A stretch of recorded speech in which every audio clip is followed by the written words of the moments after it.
Yo, what up? Guys, how's it going? It's time to do... Well, for me, it's Saturday. For you guys, it's Friday. Happy Friday to everybody here. I hope you guys had a good week. Let's do some morning announcements. It's the #1 place to get better at League of Legends. I am NEACE. Let's take it straight up to... Let's take it to Reddit and see what's popping off in the League of Legends community today. Anything to talk about here? Worlds is tomorrow. You guys that are here right now, make sure that you tune in to stream at Worlds time. I'm going to be not co-streaming. I'm not allowed to co-stream, but I'm going to do the shady co-stream where you like put the timer on the screen. I'll put the chat on my screen. We'll react to Worlds together, and I'll hang out with you guys in the NEACE gym. We'll hang out, we'll chill, and I'll put the game clock on the TV here, the gym TV, and we'll just react to Worlds together. It should be pretty fun. I don't normally cover competitive content because I don't cover the regular season. I just don't do that because I'll be honest, it's never been my forte or my specialty. But I'm gonna do Worlds because Worlds is exciting. The finals is exciting. So yeah, make sure you tune in. Guys, and without further ado, let's talk about League and what's popping off in the space today. The first thing, MrBeast announced to be making an appearance at Worlds Finals. It's tweeted. We're excited to announce that MrBeast will stop by and join our team as a special guest tomorrow. Is there any video or something? No. Yo, dude, shouts out to MrBeast. MrBeast has been doing more for League of Legends than in terms of getting hype around it and trying to get casual people interested in the League of Legends. People hate on MrBeast and like these casual streamers, but I'm a big fan. I'm a big fan personally of this because as somebody who believes that in order for League of Legends to survive for another 10 years, which I would like to see, we need new players, man. We need new players excited about a highly competitive game. Seriously. I feel like it's very, very important for the space. Because right now there's no tutorial for League still. The game's like super toxic. People raging at each other every game, bitching every game. That's why Riot's like changing the jungle up, making it easier and all this stuff. I think it's good for the game. Because, listen, I'm telling you right now, the game League of Legends, like viewership in general across the board on content is on a decline. I'm telling you, you need casual players, at least if you're like looking for English speaking audience. You need casual players. Toxicity isn't something Riot can fix. Bullshit. They absolutely can fix it. They absolutely can fix it. You can start with making it harder to smurf. Listen, I'm gonna tell you right now, making an account on Korea was annoying as shit. But I tell you, if there was more checks and balances for making accounts, like in NA, there was more, it doesn't have to be as bad as Korea, but like, for example, like smurfing, real fucked up. You know, not incentivized to have one account. I'm incentivized to have one account in here in Korea. I'll tell you that right now, because I tried to get a hold of other accounts. It's a pain in the ass. It's a pain. I'm going to stay on my account because it's a pain in the ass. I had to get a phone. I had to get a phone, a foreigner registration card, and a bank account to get my account on Korea. And if it gets locked out, guess what I have to do? I have to verify it with the phone again to unlock it. My phone. Really big pain in the ass to make smurfs. Professor Akali mentioned you in his most recent video. Ah, interesting. Hey, speaking of which, wait a second. I don't know if we should have chat on screen during... there we go. We got chat. Chat looks fucky. We gotta get our chat looking better, but we're adding chat to the stream on the scenes here. We'll figure that out. But yeah, I'm happy that MrBeast is doing this stuff. But yeah, I think it's good that he's in the game, and I think it's good that he clearly likes the game, otherwise he wouldn't keep aligning his brand to it. His brand is bigger than pretty much everybody's right now. So I think it's good. I hope he enjoys the game, and I hope he wants to keep talking about the game. By Riot's own logic, Yumi should be removed from the game. From the quick gameplay thoughts, September Zeri and Yumi, Froxen had laid out 4 values. Perceptions of fairness. Champion is exciting to play and has high moments. Performance and pro play. Average play.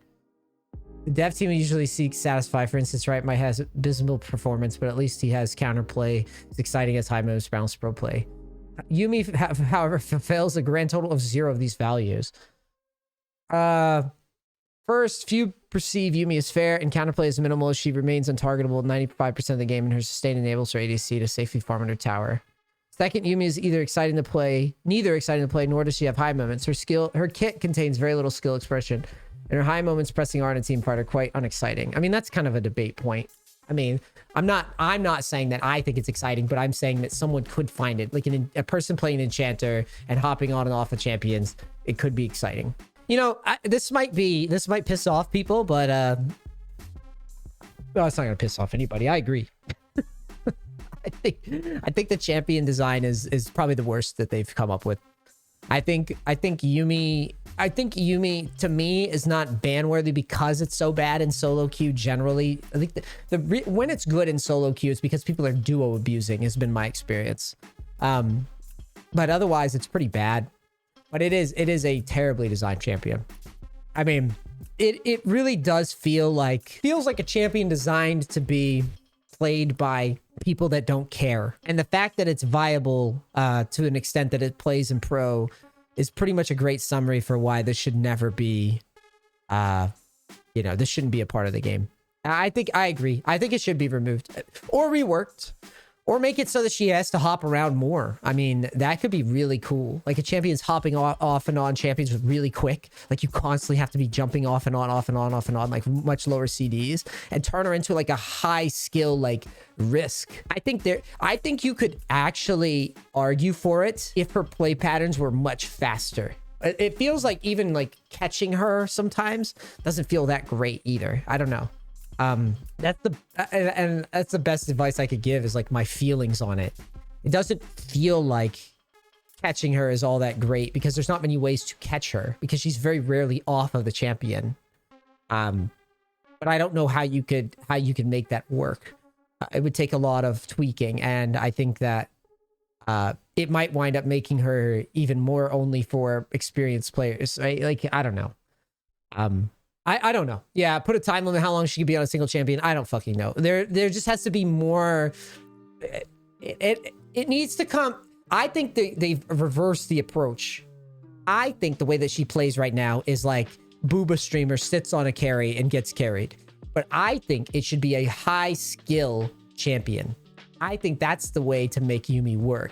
A high skill champion where you're constantly incentivized to beat off of champions jumping around, almost like a support Yasuo. That would be the way. That would be the way to make it feel fair. I would much rather see Yumi's inting and then see a good one who's just like jumps off a carry, like use a quick ability, jumps off the carry, jumps off a carry, does this, jumps on a carry, jumps off the carry, like constantly like microing the fuck out of it. Whereas with it's now, it's like they don't even like, it just feels like they're not interacting with you at all. I feel like that's the rework you're looking for. But I know they would never do it because again, it would just make it better for high skill people and it would turn it into like, again, support Yasuo. But that's the answer that it needs to be. Oblivion Orb Rush, good or bad? Let's watch this real quick. Am I allowed to do this? I'll tell you right now before I watch this. Hold on. This has been a debate point in a lot of content. The Orb Rush. So there's been a lot of debates on whether or not rushing Oblivion Orb in lanes worth it. I'm gonna give you my take on it. I feel like verse lanes with like a ton of sustain. And like, for example, in top lane, if I play Tryndamere, the amount of like higher elo players that would just rush executioners is pretty common. And I feel like we've gotten to this weird debate point. I don't know how it happened. I don't know what started it, where it was like players debating whether or not getting an early orb is worth it because of just like raw numbers. And I'm just going to say this. Actually, I don't want to watch this whole video. I'm just going to say this about it. There's something that happens in a lot of these, analysts' minds where what they do is they go, I postulate, and they throw their fingers up.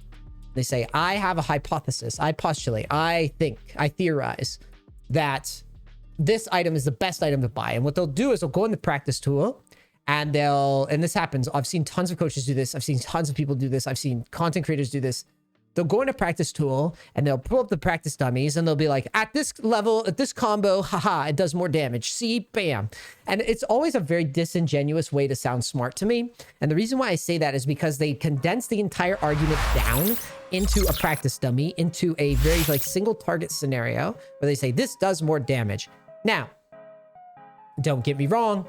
If it's truly a matter of like X item, damage value, in the example of like spell pen boots versus like flat AP, or armor pen versus like, you know, lethality, I can kind of get on board with that. Kind of. At least I understand the logic. But let me give an example of the Oblivion orb. So some people will say, oh, the numbers, you know, the numbers will be near identical. And just before I go any further on this, understand the reason that I don't go too far into itemization is because generally speaking, unless you're the absolute tip top of the ladder, it doesn't really apply to you that much. Like it's important, right? But it doesn't apply to you that much, guys, generally. But I'll humor you. So let's say that, you know, just an example argument. If Oblivion orb is giving you grievous wounds, right? And it's giving you whatever the flat AP amount is, right? You could say, oh, Oblivion orb is doing less damage than this item in lane, or it's delaying your power spike, which does this damage, or, you know, gives you this access to this damage, or, you know, lethals or whatever. The thing is, though, that you have to remember in regards to Oblivion orb is that if you're rushing it, you're doing it because there's heavy lane sustain that's going to impact an all-in and make it so you can't find lethal, or it's going to make it so your opponent's less likely to trade into you. And that's the thing that people seem to forget. When you buy an Oblivion orb, if I'm posturing at a lane and I see that my opponent has an Oblivion orb and I'm playing Tryndamere, my opponent buys an Oblivion orb, I go, ooh, don't think I can go for as many minions now, because every time that I take a bad trade that I used to be able to heal through, I'm going to lose this much more damage over time. Does that make sense? So I see people use the argument against rushing Oblivion orb in certain situations, like, oh, my opponent or this player's stupid because he's delaying his power spike. But what they're failing to understand is that, like, no, it's not just delaying the power spike, though. It's whether or not their opponent is going to feel comfortable to trade, which might unlock Pria, which might make their trade patterns significantly different, which might make lethal look different. So there's just a lot of things that can't be condensed down into, like, is it good or bad, right? Is this, like, I think you're oversimplifying, and I think this is why I get really annoyed when people try to, like, look at pro gameplay and be like, pros have no idea what they're doing. It's like, bro, they've spent a lot of time, and they could tell you why. They're not going to argue with you because they're pros, and they're busy fucking practicing and putting into practice what they think is the best, right? I just wanted to say that, because this has been a hot topic in the space. I don't know who this is. Anything. Yanko's not going to NA, won't play in the LEC. That's surprising. If I was him, I'd take an NA deal. Faker says, I clicked on this. Faker says NA solo queue is harder than the Worlds itself. This is hilarious. Obviously doesn't mean it, but I don't know. Faker loves to troll. Oh, I think you guys didn't see the clip. There was a clip of him dying to blue buff, and he was playing Bel'Veth, and I can't even blame him because Bel'Veth's clear is messy the first time you do it. It looked like he was first timing Bel'Veth clear. Anything else? Riot's changing the Worlds format next year. Format changes are coming. We'll announce at the start of the season, both MSI and Worlds. We think double is perfect for qualifying teams, but Worlds is one of the biggest sporting events, and all major Worlds events have single limb. Yeah, I don't agree. Riot's really dropping the ball with their format. I think Valorant has a better format. Yes. I just the fans, I mean, I don't understand why Riot doesn't just listen to their fans. Like, I don't even have a dog in the race on this. Like, I don't know why Riot doesn't want their fans to be happy with their format for League. They're like premier, like esports Riot marketing thing. Like, I just don't understand. Well, we'll know more about it when it comes to, and I'll have more to add to this conversation. I'm going to research that a bit more so I understand the impacts of it all, but early view on 12/21. So, oh guys, Cassante is garbage right now, by the way. I played against him on Korea a couple times, and every time I face him in lane, he doesn't do anything. He sucks. He's going to get a giga buff. So don't play Cassante yet. Wait for the buff to come. Wait for the buff to come. He sucks. He's got 26% win rate. Jungle, dude. Like a 38.8% win rate in top. He's got nothing going for him. Oh my God. Jesus. He's just too weak. His trades don't hurt. His trades don't hurt at all. Let's see. Buffs, Xin Zhao. A win rate increased by 1.7 up to 50.2, increasing pick rate. It's a pretty large increase, getting back to solo queue meta. For such a large pick rate. I think Xin Zhao is a monster when he's snowballing, and it looks like Eclipse is running a little better in terms of results. But I don't know. If Xin Zhao's ahead, though, Gore Drinker's still great. I like Xin Zhao a lot. You can consider picking him up. Do not play Corki. I'm going to say this again. His win rate went up to 48%. Like, he's garbage, guys. Listen, listen, if you're listening to me right now, don't play Corki. Don't play Corki, okay? He's garbage. Ari's still really strong. This buff is actually significant. Ari's one of those cases, like in the case of Xin Zhao and Corki, it doesn't change that much when they do better. Or when the buffs like impact, it doesn't change much about the game. When Ari's doing well, though, it has significant implications on mid lane because Ari is a pick that dominates so many picks, so many melee picks Ari keeps in check. So when Ari's strong, that means that the meta shifts around like Ari being strong because her lane phase is very similar to Zoe in that if you're a melee champion, you just hate life when you lane against an Ari. You just hate it. You're like, this fucking blows ass.